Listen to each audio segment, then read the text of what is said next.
Здравей! В това видео ще ти покажа колко лесно можеш да обработваш снимки в Adobe Lightroom. Ще видим защо приложението е толкова популярно сред фотографите и как можеш да го използваш и на телефона си. Lightroom Mobile е страхотен инструмент, защото ти позволява да обработваш снимки навсякъде директно от телефона си. Можеш да коригираш експозицията, цветовете и контраста с няколко плъзгания. Освен това, приложението има готови филтри, които веднага придават професионален вид на снимките ти.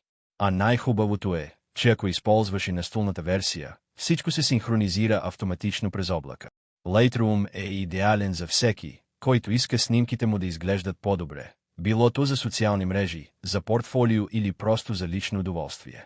Ако си начинаещ, няма страшно. Приложението е лесно за научаване. А ако вече снимаш редовно, ще оцениш колко бързо можеш да постигнеш професионален резултат.